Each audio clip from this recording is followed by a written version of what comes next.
This is the Real Estate Power Play Podcast, getting you the information that you need to become a successful real estate investor.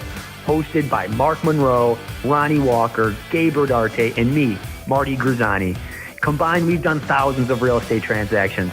So get ready for real stories and true case studies on finding deals, growing portfolios, and making money. Welcome to the show.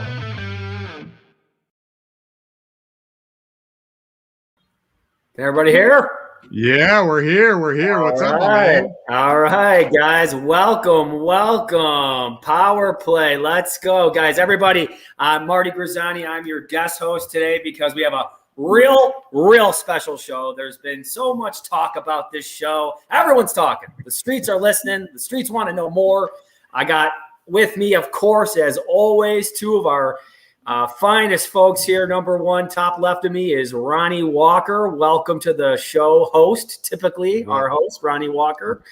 How you doing, my man? You doing good? I'm doing good, brother. Thanks for being here. And then, of course, we have Mark Monroe, top right of me. Mark, how are you, sir? I'm doing wonderful. Thanks so much, Marty. How's everything? Good. How about you? How are you doing up in New York? Oh, amazing, guys. We're doing good. Because I'm real excited about today because, this is like one of those things that everybody talks about, what are lease options, sub to? Really what it is creative, financial, creative deals, right? Everybody's looking for information on this. And then what I'm so excited about is I have two of the guys that I've learned some of this stuff from. I have the godfather of lease options right here, Mark Monroe.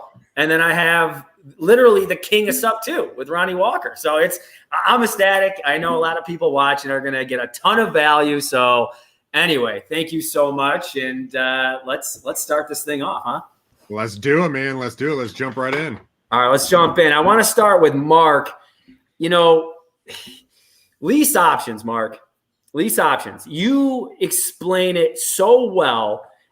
Could you just give us a quick little, basic, what is a lease option? Kind of go into that a little bit. And then I would love a story, if you don't mind, about maybe your first lease option, maybe your favorite lease option, whatever you think would be a good value to add to this this show. I have many stories. Lease options been my go-to. I started this, I'm going to show my age here, in the late 90s. Was my first investing strategy, doing lease options. Lease options, rent to own. It's really the same thing. You'll see in some of these groups, lease options and rent to owns are totally different. It's really the same thing. It's a linear contract, just worded differently. You can put rent credits or whatever in it. But anyways, I love lease options. I started out, my background was real estate banking. I got into it in 95. Had a big mortgage company, blew that up, sold that off. And then I came to Florida. And I was just starting out, I was taking some time. I didn't really want an employee. So I became a broker, just myself, and I had an admin. And, I got into doing, refinancing. I was refinancing, people's homes, and that's my background. And then back then, the interest rates are around like 7.5, and they're much higher. People wanted to sell their homes, but they couldn't because the houses weren't moving that fast. And they already, they bought another property, they had a contract. So I'd say, okay, this is what I'll do. I'll buy your property from you on a lease option, or rent to own. I usually like to do about 3 years. And so I would do that loan, and I'll do it like around 85% value. So I make money off that loan refinancing. Oh, by the way, your new property that you're going to be doing, I want to do that loan as well. And then I would go ahead and put a tenant buyer into a lease option property. And I knew how lease options work from the real estate banking world. Like back then, the lenders, once you put somebody into a property back then and they've been establishing payment history on a property for 2 years, the lenders would actually look at it as like almost a refinance, like they had equitable interest. So it really, back then, it was so much easier. It's regulations over the years did change some of it along the way, but I love it. And I love doing sandwich lease options. I just love it. And it's a good cash flow. It's an easy entry point. Well, hold on a second, Mark, because you just said something that it caught my ear, and I'm sure some of the other listeners. And sandwich lease option, what is that exactly? And what was a deal that you just did maybe recently that is a sandwich lease that would help my brain? Yeah. I did one, God, not too long ago near Orlando.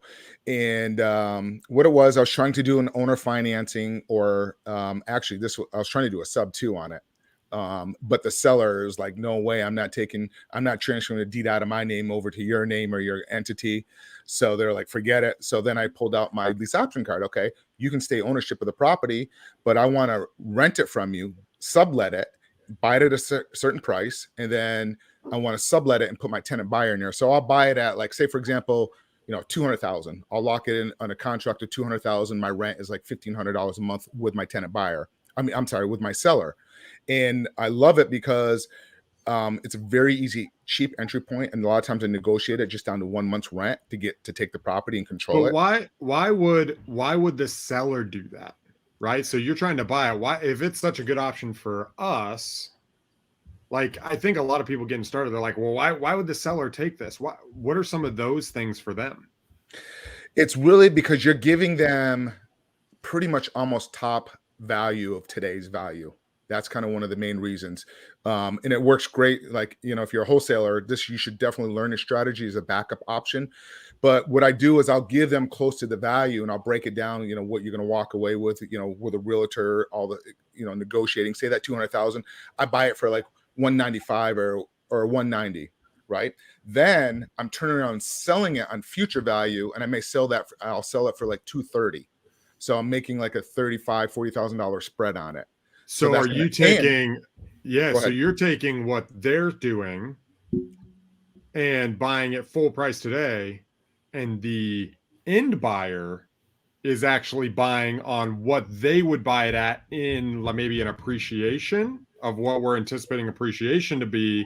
So you're able to build a spread on selling it above what it is today because they're renting. Am I hearing that right? Absolutely. You hit the nail on the head. Absolutely. And then you're also creating, I love lease options because you call it cash today, cash tomorrow, and cash at the end. And I can kind of get into it. So you're getting cash because, I'm getting into this property with 1 month's rent down, right? Okay. And say that rent's $1,500. I'm looking for my buyer to do first month, last month security plus 3.5% to 5% down. So I may be getting almost $10,000 from my tenant buyer. Meanwhile, I only give $1,500 to my seller. So I'm making that spread up front.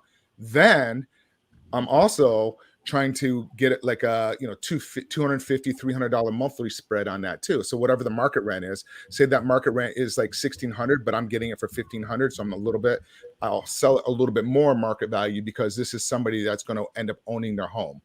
And the reason why I like to do 3 years lease option, and some of these people will do 1 year, and it's like the people that you're putting in that property, they make good money, and that's something I make sure that you underwrite, make sure they can qualify. They usually have some credit challenges, and it usually takes about 15 months to 24 months for them to get the credit and lined up.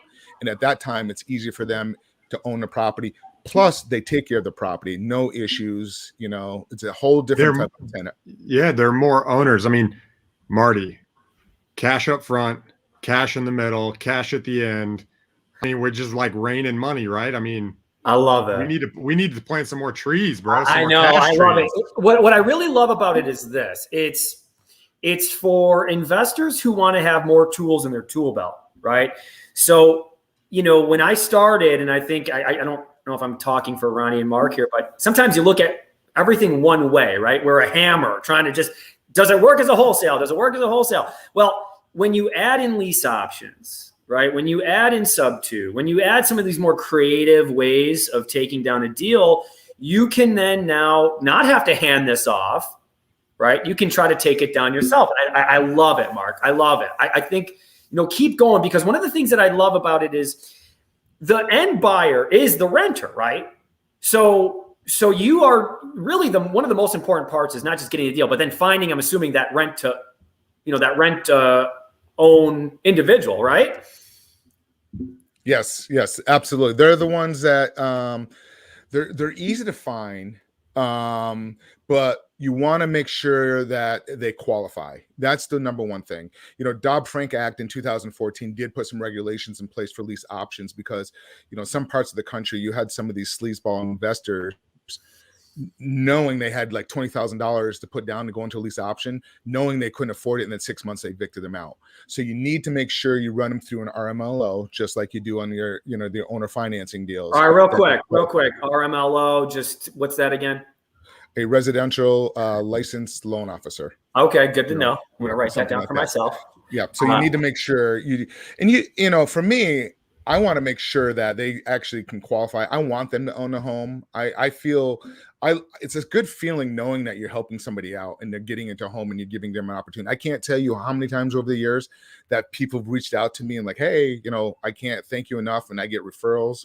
Because it's a good feeling, and you're giving them a stepping stone, and they don't know how to, they're just stuck in that one place and don't think they can ever have home ownership.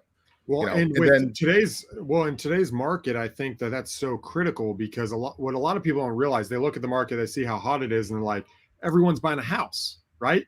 But what they don't realize is that literally 50% of people who go to apply for a home today, like, the standards are tightening, especially if you own your own business, if you have a side hustle, if you don't have a W-2, like there is minimal options, and the cost of those options are so much higher. So you get people who are semi-successful, right? They might be in the top 20% of income in America, maybe not the top 1%, but they get that from multiple areas. So what they qualify for is substantially less than what they make. And that's like 50% of people. Ronnie, realize. Ronnie, and then you add the other 50% of people who maybe just had a divorce or their credit's bad.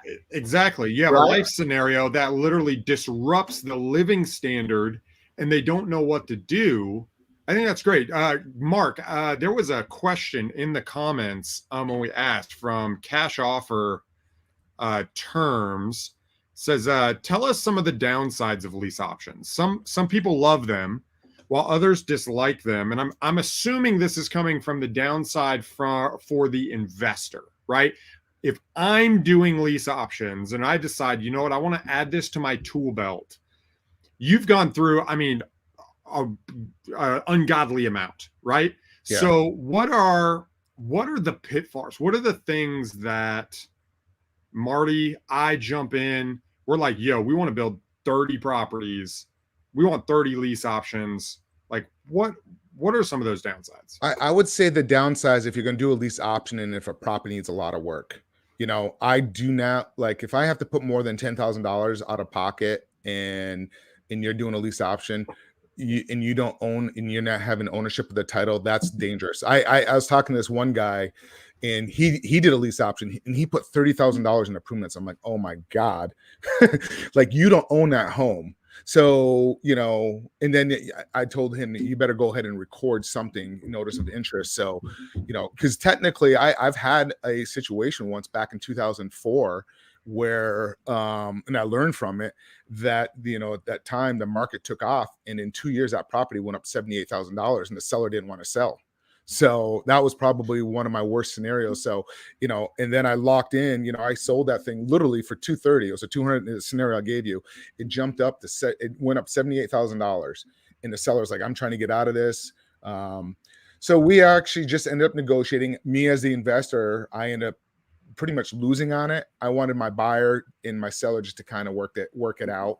So I did lose, $30,000 to $40,000 in that particular deal, but it is what it is. I didn't really lose money, but I did lose money because there's potential profit. That's probably worse. It's losing money. Trust me. It's losing money. I feel it. It might not be realized, but come on, bro. Like, you lost some money. No doubt. Like, it's just what it is. But Mark, how much money did you make after that mistake? There you go. Yeah. Oh God, that was my only mistake. I just made sure that I put in my contract. I learned something from it. So if it's something I can't perform on title, that allows me to get out of my end buyer, and I just give them their option fee money back. That's kind of what, so I don't lose like crazy like that. But I also make sure like everything's recorded, and nowadays like everything's documented. I use an attorney a lot of the time. Everybody's a little different, but the cash flow, I love it. And I highly recommend, if you're a new investor, you don't have a lot of capital, lease options are one of the best ways to go, because you can control property and not take title and have ownership of it just through contracts. Who are some of the leads that you're talking to, Mark? I'm trying to think of like a seller, when you're talking to them, what is it? Somebody that has like a listing on Zillow that they're renting that they can't rent, or what? I mean, what does that look like when you're finding someone that you could buy one of these from? Yeah, especially if you're new getting into investing, you got Zillow's free leads pretty much. I had the market's a little crazy right now, so it's a little bit tougher. But a couple of years ago, I had one VA just strictly going on Zillow and just polling for sale by owners and renters and just seeing if they're willing to rent their property for a few years and then they're willing to close on it. If you don't have money and you have poor credit and you want to buy a property, make sure that you have a minimum of 2 years to 3 years on that lease option, or your rent to own, if you will. And when you talk to sellers, you want to use the word rent to own. When you say lease option, their head spins. What's a lease option? Yeah. So I always use the word, rent to own. They all understand that. That reminds me too, it's funny. So the house I'm in now, we just bought in January and of this year. And a lot of people are like, well, that stuff didn't work anymore. We found this property on Zillow. You know what I'm saying? Like this house that I'm living in, which is a 4,000 square foot house. We found this house on Zillow. There's tons of land around us. It's a great area and it was a Zillow lead. So a lot of people are like, well, it doesn't work and the market's here. Like what you're looking for people who are holding out, or it's been up for a long time, or they're asking too much, or they're renting. And you're looking for criteria that they're not an investor. Right. And I think that's what I'm looking for. And even if they are, they're a mom and pop investor. They're not some institution, right? You get up and it's like there's 18 photos and they took it with their phone and their description isn't really well put together. And what I've found is as we start pursuing that, and we look for those opportunities, those are the ones that pop up even on the internet. So I'd recommend, kind of what you're saying is feel free to jump in and just look for some clues, look for information that keys in to the fact that this person might want to sell their house, or this person is, I think what I like to think about, Mark, and I think you touched on this really well, is why would someone sell? Why would someone sell their house for this? And the question is, people want to feel like they're maximizing their investment. And so if you can come in and say, hey, let me help you maximize your investment, but lower the risk and make it easier. I think I'm constantly looking for where's the balance between the most return and the least amount of risk, and also the easiest to do, right? Because I don't necessarily want to do the hardest thing. I don't necessarily want to do that, right? And I think if we all take that idea, we live in America, we live in convenience. Right. And if we can provide a convenience, I think for me, take my own weaknesses and be like, yo, I'm pretty sure my own weaknesses, thousands of people have them too. So let's just bring that out. So I think, Mark, you touch on a great point. Just talk to people and show them, hey, this is what I'm willing to do. Are you? And just explore the situation no matter where you get it from. You just said something like, why would somebody want to do this? One of my last ones, about a couple of years ago, I did one where, the seller, he wanted to do it because the way I do it is I'm taking care of all the maintenance and repairs up to a certain $3,000. Really, I pass that on to my tenant buyer, but they loved it because he's like, oh, can we extend it longer than 3 years? Can we go 5 years? Because I want that cash flow coming in because his mortgage was low. So he liked it. And he's almost like being a landlord, but you don't have to worry about the headaches of being a landlord. We just did one in New York, 7 years, same exact thing. The guy wanted to do a 7-year lease, which I'm happy. I get cash flow. He gets so absolutely. I love that. And that one's a fat one. That's a nice cash flow one you're getting on that one. Nice job. Yeah, it's over $1,000. Yeah, it's over $1,000. Well, hold on. Pump the brakes, Ronnie. What the heck? What's this? Give me the story on this guy. Yeah. So we reached out to him through our marketing. He just came in. We flipped the script from the wholesaling, offered the owner finance lease option, and the guy put $30,000 into his backyard.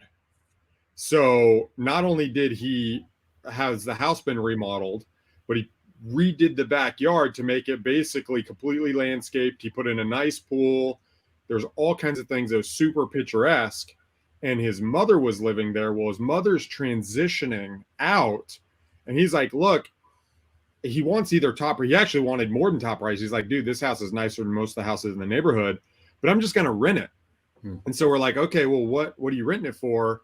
Or what are you planning on? Well, I'm thinking about this. Well, if you didn't have to worry about it getting destroyed, if you didn't have to worry about this, if you could get a certain amount of money per month, if you didn't have to worry about, and we could guarantee a monthly payment coming in during the rental period, would you rather rent it for a lower amount? Here's what I'm working at. I'm working with homeowners that want to come in and over a period of time, come in and make it their own and purchase it.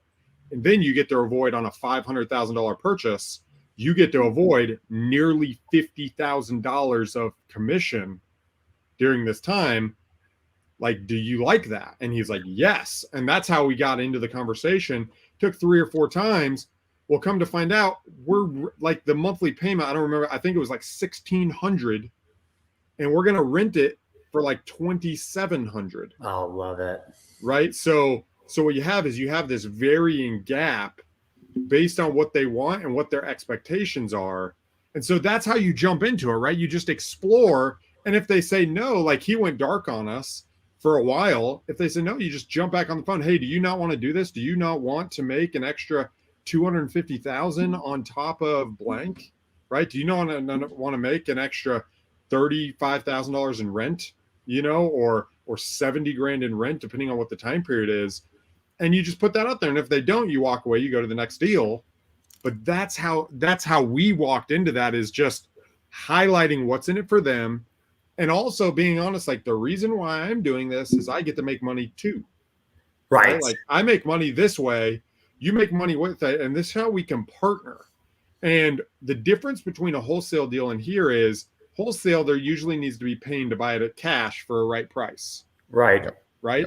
So on this, you actually align you and the seller's interest together, saying you make money and I make money by facilitating what you're trying to accomplish. This is mind-blowing stuff, because truthfully, if you are looking at a lot of deals, that this would not be something that you would even fathom working if you're just wholesaling, or, you know what I mean? Like, how would this work, right? But taking this approach, and all you got to do is kind of ask, hey, is this something that you'd be interested in, right? I mean, think of how many deals, people, that you might be looking at, that if you just were to ask the question, even if you had out of 100, Mark, right? I mean, how many potential deals could you have made money? And Mark, isn't that the strategy that you use a lot of times?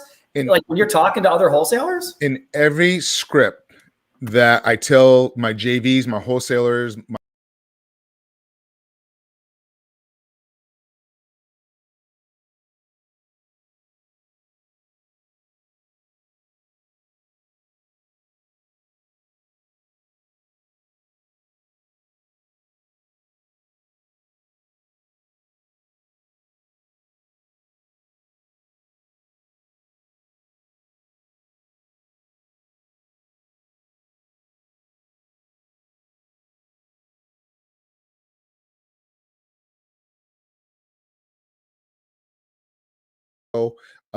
January of last year, negotiated price, we agreed on everything. Then COVID hit. And she's like, I don't want to do anything. What happened was, it's a 5-bedroom home. She was with her children, used to live there. The children moved out. She can't afford it. And she was falling behind on her HOA. And, she was just starting to fall behind. She couldn't, this house was too big for her. So we're going back and forth. She didn't want to do anything, and COVID hit. Then we finally came into end of July, August. She says, okay, I'm ready to go. So I said, this is what I'll do. We agreed to the price. The price at that time, she had it, actually, it was on Zillow. She had it for like $325. At that time, it was worth about $330. Okay. So I said, okay, this is what I'll do is we'll go ahead and we'll do into a lease option. I'll go ahead and make sure, she didn't care about cash flow. She just wanted her mortgage payment to be made. So I said, okay, what's your mortgage payment? Her mortgage payment was like, I don't know, like $2,100. And so everything was good on it. I gave her $10,000 to move, to help her move. And then I had to go in there and get somebody cleaned out. Well, during that time, and she only, and part of the negotiating is like, She didn't even care about getting any cash. She only wanted $10,000. She said, all right, whatever your balance is on that mortgage, when we go to exercise that option, that's what I'm buying it for. So as I pay it down, so now that property is worth literally $265. Okay. But during the process of when I started the price in January to August,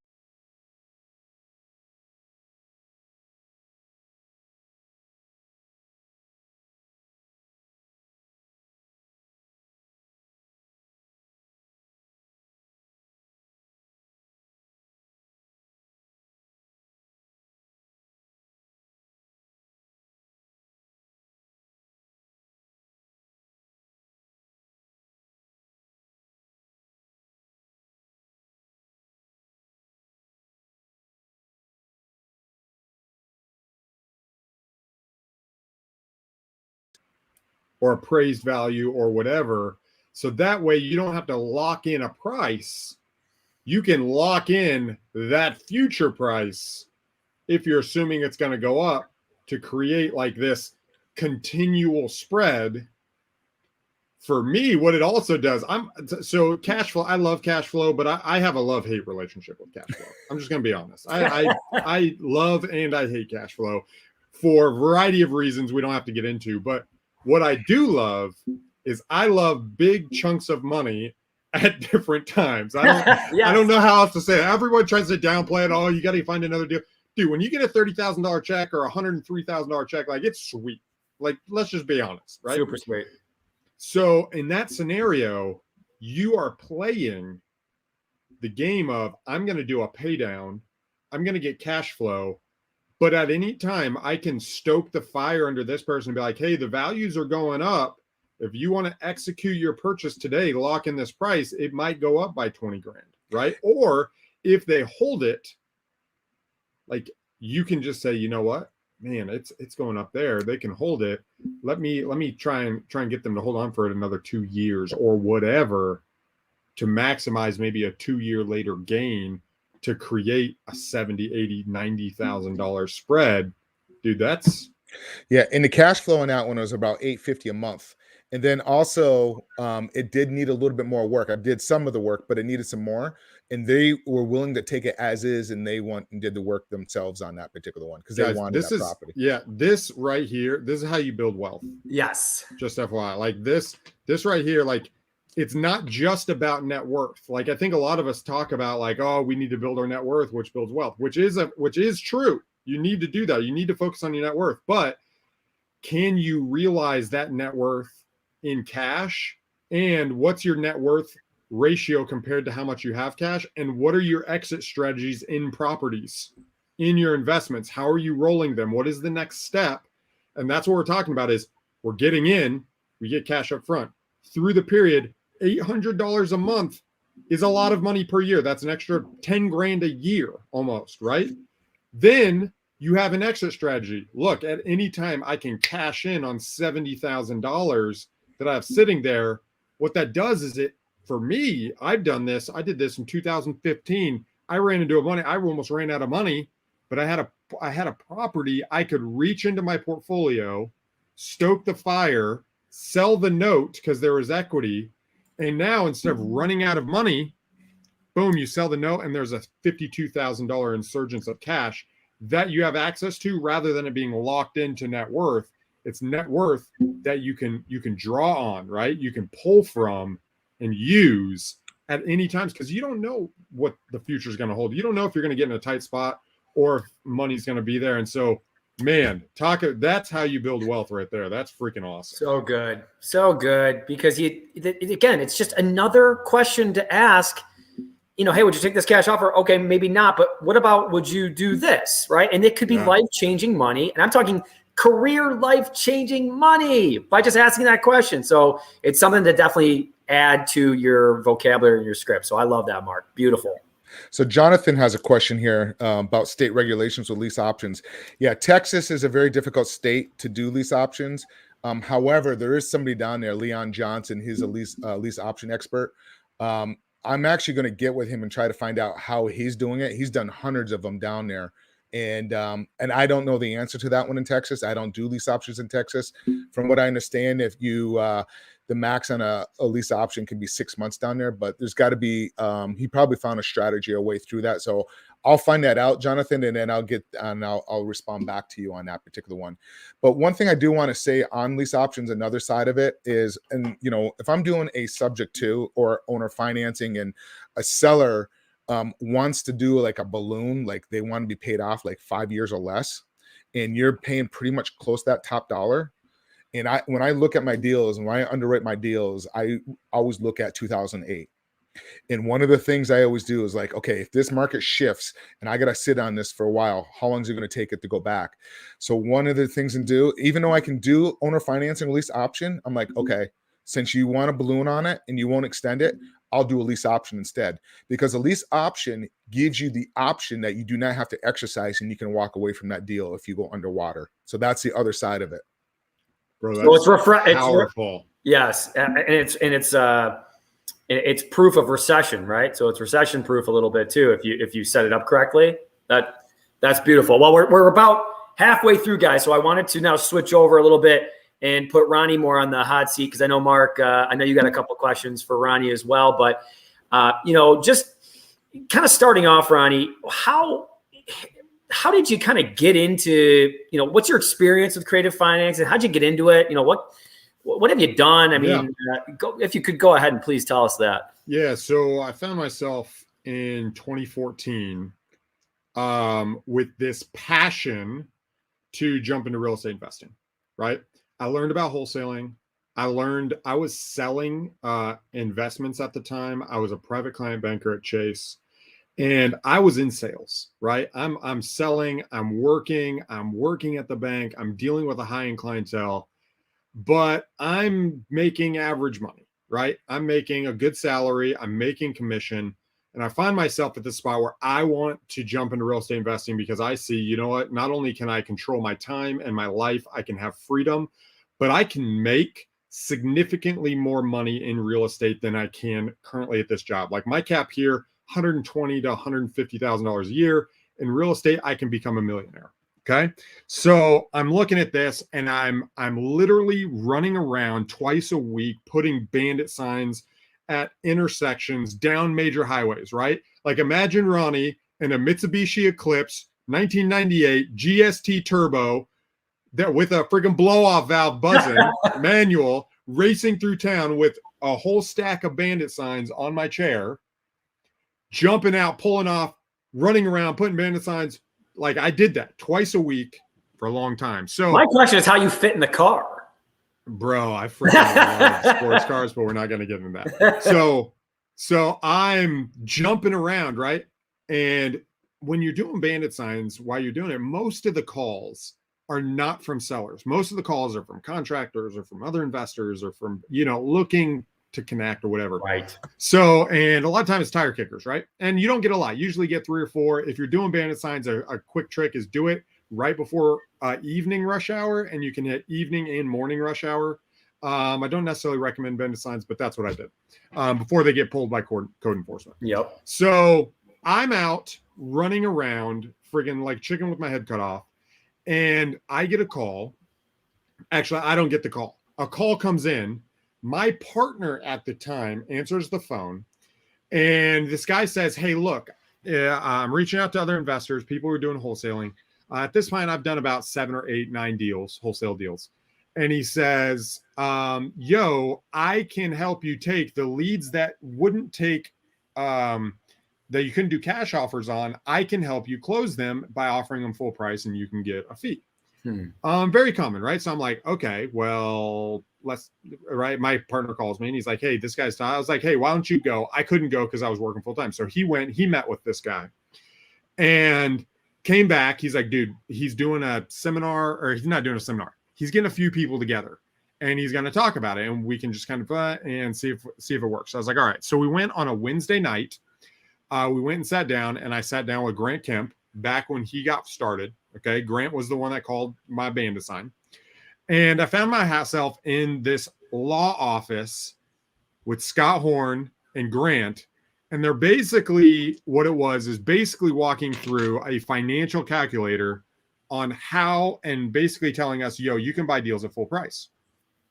I'm sitting there playing with the calculator and I hit the button for amortization. And I'm like, that's $300,000 for one deal. But I'm not even listening to what this dude is saying. I'm just playing on the calculator. Dude, that's it. I was like, all right, dude, I'm in. Over the next month, I brought 8 deals. I went through all my previous leads, came to the table, brought 8 deals, closed 8 more. I think it was 8. 8 more transactions we closed that one month. And from that point, I was hooked. I was like, yo, getting deals. I got cash flow, blah, blah, coming in. And then within 2 months from that period, I actually jumped into a partnership with them. And over the next year and a half, bought almost 120 homes, using primarily creative financing using sub-2 wraps. From that point, after that portfolio was built, I decided, you know what? Because of some of this is where I have a love-hate relationship with cash flow. Because of some of my things that I didn't like with that model, I sold that portfolio. I sold my interest in it.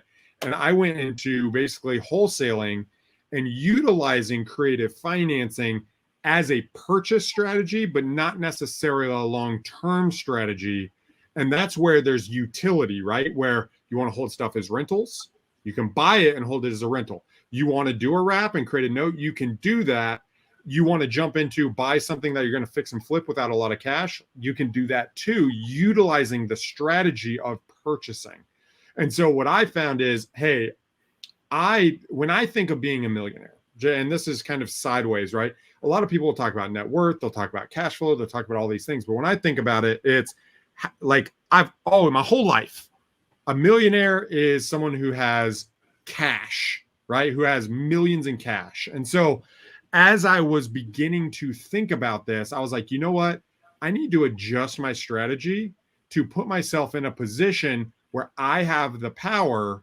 And so let's adjust and use that cash in order to find ways so I can double it and I can double my business, right? So now what I did is I took the strategy, I took the learning, and I married them together and said, okay, how can I create a business that replicates money quickly to jump up to what does a $1 million, $2 million, $3 million business look like? And that's where the switch happened, where it wasn't just I'm an investor in creative financing. I'm an investor who uses creative financing to grow my business to accomplish the lifestyle I want. And that switch happened for me in about mid-2015, where I was like, you know what? Real estate investing is a great investment, but I want to use that to catapult my business. And that's a whole nother conversation. But that's my story. That's kind of been my journey through this. And then I went back to creative financing again in 2019, and I just sold. I actually literally just closed on my second portfolio. I sold that portfolio off again. So me and creative financing have a love-hate relationship. Let's just put it that way. I love this so much because I have 2 absolute studs. I have Ronnie and Mark, who, you have some of the history with Mark, where he can talk about some of the stuff he's seen multiple cycles. And then you hear from Ronnie about guys who are really thinking we're talking doctorates in investing in business when you're talking to a Ronnie Walker. So it's awesome. This has been, as my favorite Ed Milet says, I got goosebumps, guys. I got goosebumps. Well, the question is, what if, right? So you're walking through this stuff. It's like, what if I could have freedom? What if I don't have to only make $75,000 grinding away 12 hours a week at this job? What if I could learn just one thing that changes my life, right? Dude, when you're in the midst of stress, whether you have let's say you're 2-3 years in, I've been here, and you're like, dude, I have been freaking grinding this out so much. I've been learning creative finance. I've been learning wholesaling. And I've had money. I've had millions of dollars go through my hands, and I don't have much to hold up. But that guy before, he wanted to be here. What if I can overcome this challenge? What if I could figure out and unlock what Mark is talking about, the actual strategy to create that financial freedom where I can travel to Portugal, I can travel to Dubai, I can travel to Ireland, I can travel to UK, I can do what I want, right? It's all about asking yourself, what if I'm the one? You know, what if I could be in the 1%? Like, what if I put in the work? And God, like, that just gives me goosebumps because that was me, right? I'm making $100,000 a year at Chase. And I'm like, what if I could live the life that I dream about? What if I could, you know, develop homes in Ireland? What if I could blank? Then all of a sudden those dreams start kicking in and you're like, am I willing to pay the price to do that? And that's what this group is about. Like with you guys watching, we are here literally in front of you so you don't have to make those same mistakes. When you're on your way to making financial freedom, it's like a jungle with no roadmaps. There are tigers, there are beasts, there are enemies, there are other hunters that will kill you that are trying to do it. There is so much going on. And getting across that jungle for the first time, guys, it is so difficult. Why do you think the graveyard of real estate investors is so many? It's so difficult, right? It's the simplest, hardest thing you'll do.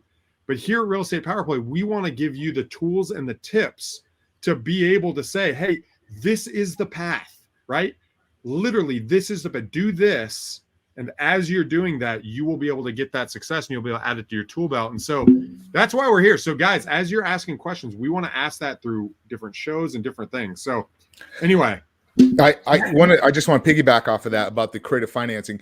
Once you start understanding different strategies, your mind, you can let your mind and explore, and you can come up with your own strategies.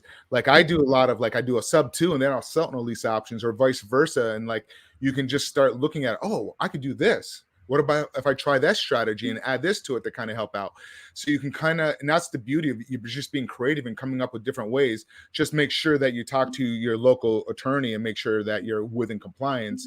But yes, just as long as you're staying in compliance and following, you can come up with great ideas and different strategies. And it really is. And like, you don't need a lot of money to get into some of these strategies, like wholesaling, lease options, you know, even owner financing. We took down that 11 doors and I put $0 down and the seller ended up paying me. Well, and that's another thing that I think a lot of us don't have. And Marty, I'd love to hear what you think, because it reminds me when I'm thinking about this, it reminds me real estate is really us being opportunity seekers. And Marty is seeking large opportunities, right? And from those opportunities comes commercial deals, comes storage units, comes mobile home parks. So Marty, when you're going after this, when you think of opportunities and jumping in and adding things to your tool belt, how are you taking and learning and applying it to your business? And how do you think about jumping to that next step? And like, how did you go from, man, I'm going to flip houses to, yo, I'm buying 2 mobile home parks this year. Right. Right. Cause that's what you're doing. Like, right. You're like, yo, and then it's like, dude, what if we did that?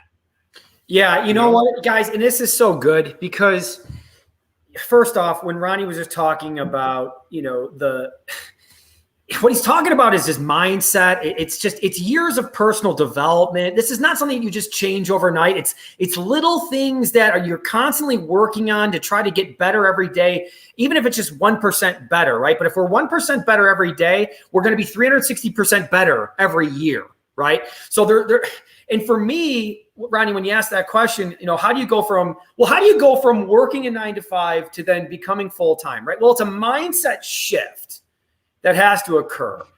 And it's so funny when you said, how much would yourself 2 years ago want to be where you are now, right? But now you're like, this sucks. Where I am now is, again, it's all objective, but this sucks. You know, Matt and I, my partner, are like, listen, we're flipping houses, we're doing great, but dude, we can do more, right? Because it's a mindset thing. Because when you see the people that are doing more, you go, this person's not better than me.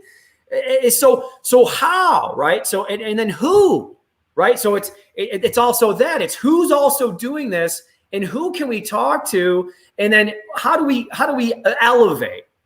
And for me, it was just confidence. And it starts with just, you know, those daily routines that help you so that you can make those bigger risks. Because 100%, I believe this, that the more confidence you have in yourself, the more willing you are to take bigger risks.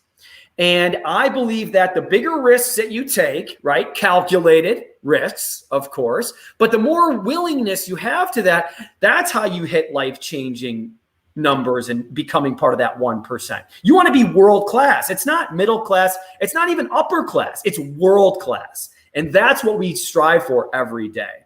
So yeah, it really came as a mindset shift to say, guys, do we want to, Matt and I at our meetings, do we want to do this forever? No, we don't want to flip houses forever, right? Because that's more of a job.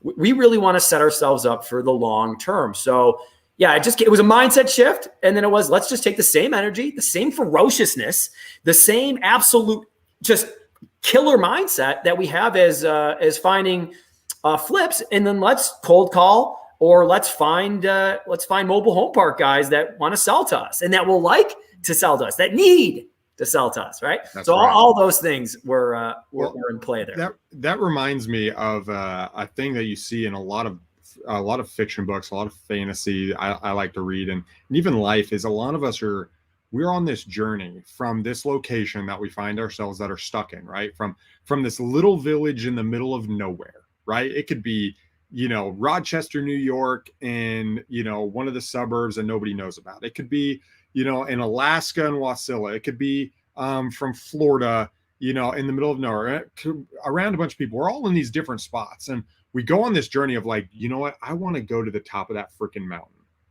Right. And so we exert all this energy and we go and we climb this mountain. Right. And it's so difficult. And then once we get to the top of the mountain, we have this amazing view. And we look around and we're like, dude, I just flipped 55 houses this year. Or in the last 2 years, I did 30 deals and I made myself $250,000. And I got to do this vacation. And now you're at the top of the mountain. And you're like, is this it? But then what you do is you look around and you see, yo, that's a valley. Yo, that's a valley. And you just climbed out of a valley. But what a lot of people don't realize is the valleys, like where the work is, where you're flipping the houses, that's where all the life happens. Right? That's where the streams are. That's where the grass is. That's where the flowers are. The top of the mountain is this, a friend of mine said, it's a bald, empty rock is what he said. But what you get when you get to the top of that mountain, when you've accomplished that first major hurdle, you get to look around and say, okay, I've made it here. Where do I want to live now?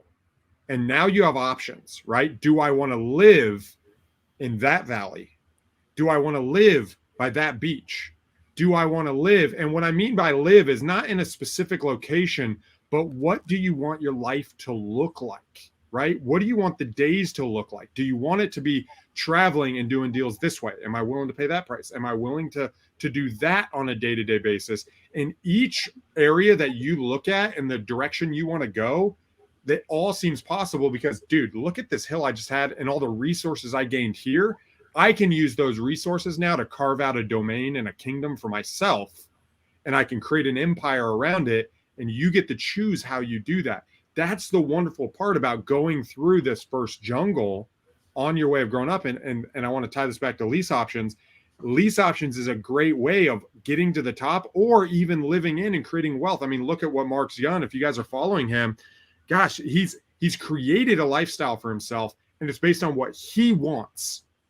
Right? It's not based on what other people want. It's based on what he wants. I've created a lifestyle based on what I want. I'm pursuing a lifestyle. And I think Marty's in the same way. We are pursuing being world-class. And you can do that.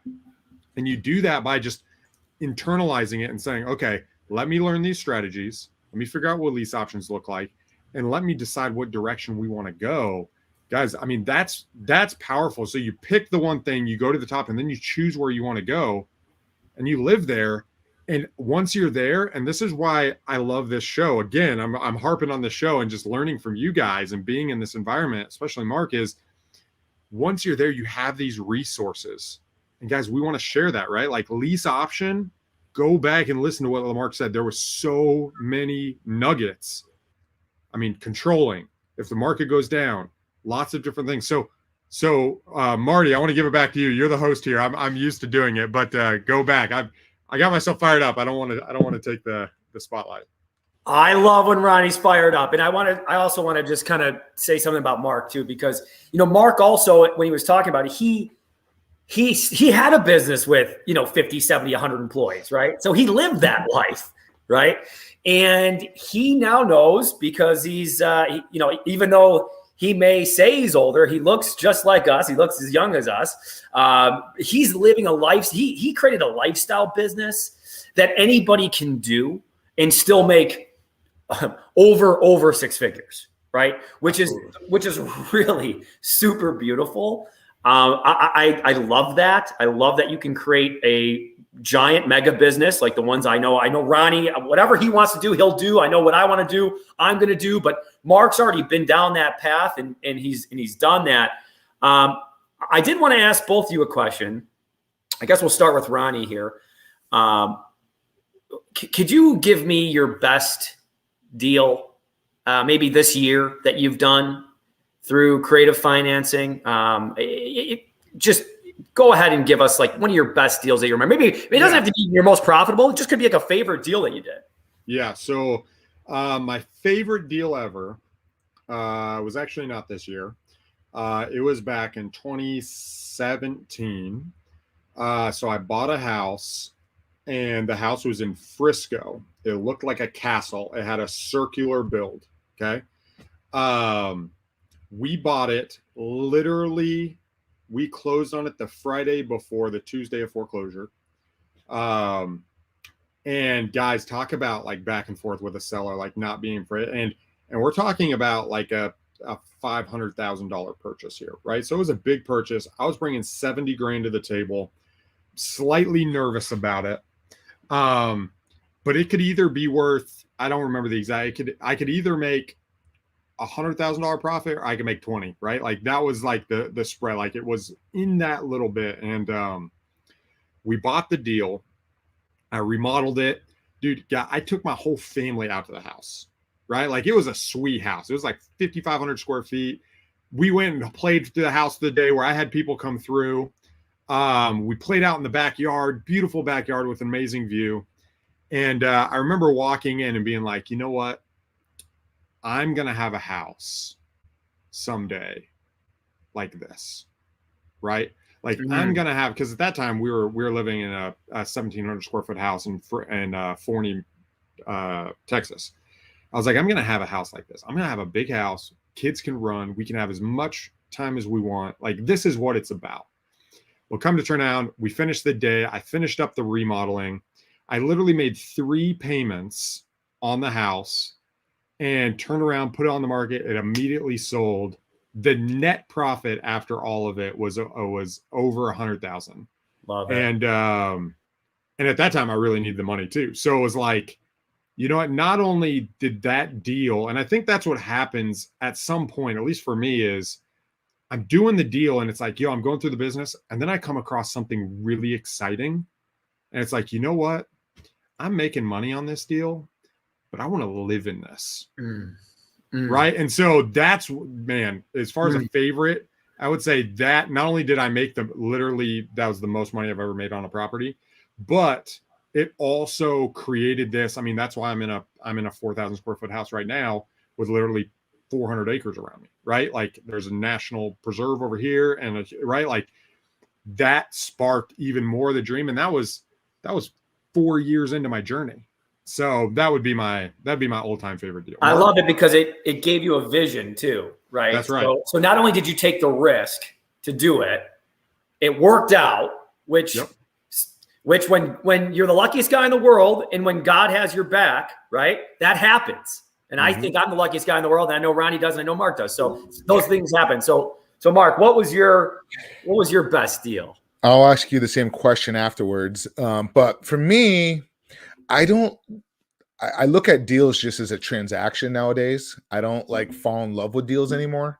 What I enjoy mainly is really helping the seller or buyer. It makes me, I enjoy that more than anything. Like somebody like, just thanking you so much for helping them out of a situation that they're in and they don't know how to get out of. I'll give you an example. I just helped somebody not too long ago. She was a seller in a situation, and I didn't I didn't do the deal, but I gave her some really good advice to help her out. It was a really bad situation. I don't want to get into it all, but she was stuck and she didn't know what to do. And she even talked to some attorneys, and the attorneys were just kind of giving her a runaround. They wanted all this money, blah, blah, blah. And I just gave her some advice, hey, do this, this, and this. And it solved the problem. She called me up and like literally crying and thanking me. And I enjoy that in the business more than anything. So deals, I have many deals, but I don't look at them like, wow, I love certain ones anymore. That's just where I'm at. How about you, Marty? You got to love when a guy's done so many deals, he doesn't even remember his favorite deals. They're, you know what I mean? Like that's Mark Monroe for you. But I guess my favorite deal had been, I'll just say this year, because it's one of those things where it's just like it giving you the confidence to ask the questions, because sometimes when you, like I said, when you ask the questions, sometimes people say yes. So I asked the individual, hey, would you take the equity in installments, right? One of my questions I like to ask. And, he said, well, sure. And I talked about how about you just hold it? Do you need the money? No. Well, could you give it to your kids later on? Yeah, I could. Would you hold it for 30 years? Yeah. Okay, great. And, would you mind if I just, nothing down and I could just pay you monthly going forward? Sure. And, so really what it was just ask, because you never know. You never know what they're going to say. And that's the beauty of this business, is that so many different sellers are in different situations. They don't always need the cash that day, is kind of what we learned. And sometimes they are looking at long-term, but it's about just making sure that you're asking the questions, and you never know what they're going to say. And then ask the question, then shut up.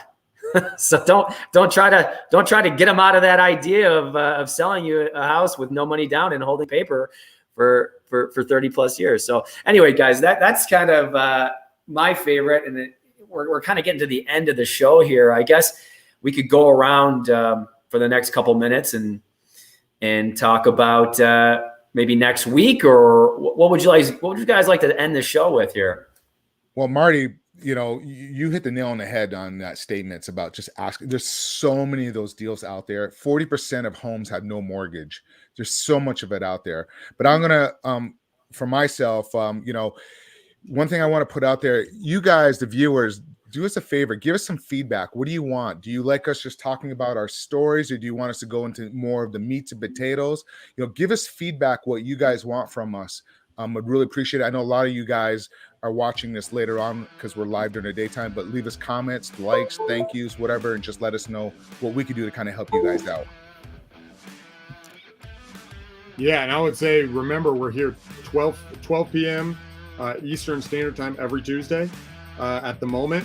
Also, as you're going through, tag your nuggets and what that looks like. So otherwise, Mark, man, thank you so much for sharing your thought. Marty, for being the moderator today. Guys, let's go and do a power play this week, guys. This has been another episode of Real Estate Power Play, guiding real estate entrepreneurs to a brighter future. If you liked what you heard, consider subscribing wherever you listen to your podcast, or follow us on YouTube at Real Estate Power Play.